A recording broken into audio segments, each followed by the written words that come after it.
আমি সূরা আল বাকারা 21 নম্বর আয়াতে কারিমা আপনাদের সামনে তেলাওয়াত করেছি। সূরা আল বাকারা রাসূল করিম সাল্লাল্লাহু আলাইহি সাল্লামের মাদানী জিন্দেগিতে অবতীর্ণ। আয়াত মোট 286টা, রুকু মোট 40টা। তেলাওয়াতকৃত আয়াতের নাম্বার হচ্ছে 21। কত নাম্বার আয়াত জোরে বলুন? 21। আমরা এই আয়াত থেকে, এই আয়াতে আল্লাহ তাআলা কি বলেছেন, আমরা এই আয়াতকে সামনে রেখে আলোচনা করব এবং শুনব এবং মানার জন্য চেষ্টা করব ইনশাআল্লাহ। সম্মানিত ভাইয়েরা আমার, ভালো করে খেয়াল লাগান। আল্লাহ রাব্বুল আলামিন সূরা আল বাকারার 21 নম্বর আয়াতে কারিমায় ডাক দিয়া বলেন, দুনিয়ার মানুষ তোমরা শোনো, ইয়া আইয়ুহান নাসু উবুদু রাব্বাকুমুল্লাযী খালাকাকুম ওয়াল্লাযীনা মিন ক্বাবলিকুম লাআল্লাকুম তাত্তাকুন। আল্লাহ পাক বলেন, ইয়া আইয়ুহান নাস, হে মানুষ সকল। এখানে কিন্তু আল্লাহ তাআলা ইয়া আইয়ুহাল্লাযীনা আমানু বলেন না, কোন ইমানদারদেরকে ইন্ডিকেট করেন নাই। হিন্দু, বৌদ্ধ, আওয়ামী লীগ, বিএনপি, জামাত ইসলামী, শাসনতন্ত্র, খেলাফত আন্দোলন, তাবলীগ জামাত, আহলে হাদিস, আহলে হানাফ, কাদরিয়া, চিশতিয়া, নকশবন্দিয়া, মুজাদ্দিদিয়া, খাটো গরো, লম্বা, মাস্টার, ডাক্তার, ইঞ্জিনিয়ার, হেল্পার, আল্লাহ কাউকে ইন্ডিকেট করে বলেন নাই। আল্লাহ ডাইরেক্ট বান্দা বান্দির সামনে ওপেন ভাবে আল্লাহ জানায়া দিলেন, ইয়া আইয়ুহান নাস। আল্লাহ পাক বলেন, হে মানুষ তোমরা শোনো, উবুদু, আমার ইবাদত করার জন্য আমি আল্লাহ তোমাদেরকে সৃষ্টি করেছি, তোমরা আমার ইবাদত করবে। এবার জোরে বলুন তো আমার ভাইরা, ইবাদত হবে কার? কিন্তু আমরা ইবাদত করি আর আমরা জনগণ বলি সমস্ত শক্তির উৎস হচ্ছে জনগণ, অথচ 5 ওয়াক্ত নামাজ পড়ি। কথা বলেন না কেন? সমস্ত শক্তির জোরে বলুন কার? আর জোরে বলতে হবে, সমস্ত শক্তি কার? আরো বলতে ভাইরা জোরে বলতে হবে, সমস্ত শক্তি কার? দুনিয়ার কোন মানুষ তার কোন শক্তি থাকতে পারে না, মানুষ দুনিয়ায় কিছু দিতেও পারে না, নিতেও পারে না।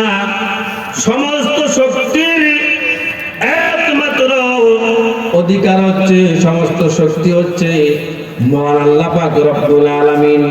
এই জন্য আল্লাহ পাক বলে, বান্দা দুনিয়ায় তোমাদেরকে সৃষ্টি করার মূল কারণ হলো, দুনিয়ায় তোমাদেরকে প্রেরণার উদ্দেশ্য হলো, ওয়ামা খালাকুতুল জিন্না ওয়াল ইনসা ইল্লা লিয়াবুদুন।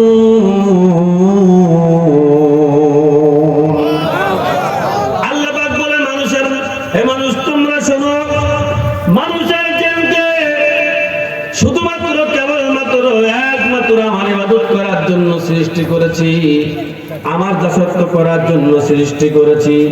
ভাইয়ের আমার, বাবাজির আমার, এবার কাল লাগান। এই দুনিয়ায় আল্লাহর কোরআন বাদ দিয়া মানুষের তৈরি করা আইন-কানুনকে যদি মানেন, মানুষের তৈরি করা অর্থনীতি, সমাজনীতি, মানুষের তৈরি করা রাজনীতি, অর্থনীতি, মানুষের তৈরি করা, আমার বন্ধুগণ ভাইরা আমার, মানুষের তৈরি করা আইন কানুন দিয়ে যদি আপনি আপনার জীবন পরিচালনা করেন, তাহলে এই ইবাদত, এই নামাজ আপনার কবুল হবে না, হজ আপনার কবুল হবে না, যাকাত আপনার কবুল হবে না, কোনটাই আপনার কবুল হবে না। কারণ আপনি আমার আল্লাহর কোরআন মানেন নাই। কথা বলেন ঠিক না বাজি? এবার আসুন, তাহলে এই কোরআন জানতে হবে। কোরআন এবার কিভাবে জানবো?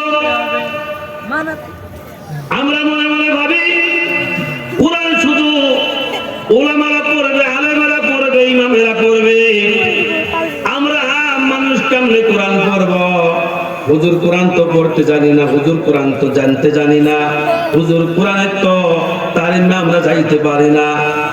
ভাইরা আমার, বাবাজিরা আমার, আল্লাহ তাআলা বলেন ওয়ালাকাদ ইয়াসসারনাল কোরআন, এই কোরআনকে তোমাদের জন্য আমি সহজ করে দিয়েছি, কঠিন করে দেই নাই।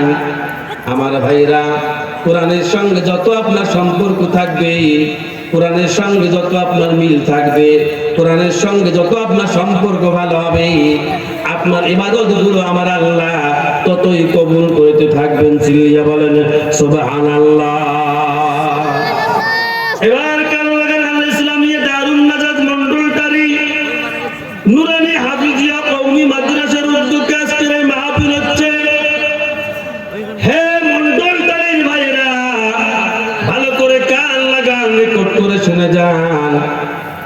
কোরআনের ধারক বাহক হওয়ার জন্য নিজের সন্তানকে আপনি মাদ্রাসায় দিয়েছেন, নিজের নাতিকে আপনি মাদ্রাসায় দিয়েছেন, নিজের কলিজার টুকরা সন্তানকে আপনি মাদ্রাসায় পড়ানোর জন্য দিয়েছেন। আপনি তো তার মর্যাদা সম্পর্কে যা জানেন না, আপনি তো তার মর্যাদা সম্পর্কে বোঝেন না। কোরআন যারা পড়ে, কোরআন যারা পড়ায়, কোরআন যারা বোঝে, কোরআন যারা বোঝায়, এদের চাইতে আমার ভাইরা সৌভাগ্যবান লোক আল্লাহ আকাশের নিচে